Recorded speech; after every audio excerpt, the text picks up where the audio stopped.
আসসালামু আলাইকুম guys, welcome to my another blogs. সকলকে দ্য আপন ব্লগসে স্বাগতম। আজকে আসছে নতুন একটা ব্লগ আপনাদের জন্য। এই ব্লগে থাকতেছে ঢাকা নিউ মার্কেট। গাইস, অনেক ঠেলাঠেলি করে অপেক্ষা করে চলে আসছি ঢাকা নিউ মার্কেটে। আজকে আপনাদের ঘুরে দেখাবো পুরোটা। প্রথমে ঢুকে গেছি নিউ মার্কেটের পাইকারি দর বাজারে, মানে 100 টাকার বাজার। যা কিনবেন সব 100, সবকিছু 100 টাকার না, মানে ওই দোকানেই ছিল 100 টাকার। গাইস, নিউ মার্কেট নীলক্ষেত নামার পরেই হাতের বাম দিকে চলে আসবেন, সোজা হাঁটা শুরু করবেন, তারপরে এই মার্কেটে চলে আসবেন।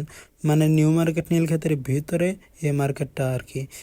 আপনারা যেরকম দেখতেছেন ফুটপাতের মতো, তেমনটা না। এখানে সব ধরনের নেকলেস এবং পুরুষ মহিলাদের জন্য যাবতীয় যা লাগে সব ধরনের জিনিস এখানে পাওয়া যায়। তো এখন আমি 2 তলার উপরে ঢুকে যাইতেছি। প্রথমে দেখতে পারবেন সানগ্লাস, ঘড়ি, আংটি, ব্রেসলেট যা লাগে। তারপরে ভিতরে ঢুকে পারবেন, কাপড়ের দোকান তো আছে, এভরিথিং যা লাগে সব একেবারে। গাইস, আমরা আসছিলাম মূলত বই কিনতে। তারপরে বই কেনার আগে একটু ওইদিকে ঘুরে আসছি। তো এটা হচ্ছে নীলক্ষেত বইয়ের মার্কেট। এখানে সব ধরনের বই পাওয়া যায়, পুরোনো বই, নতুন বই, যা লাগে সব জেনারেশনের বই, তারপরে সব ইয়ারের বই এখানে পাবেন। একদম ভেজাল মুক্ত মার্কেট এবং বাংলাদেশের প্রায় বলা যায় এটা হচ্ছে বড় মার্কেট, বইয়ের মার্কেট, নীলক্ষেত মার্কেট।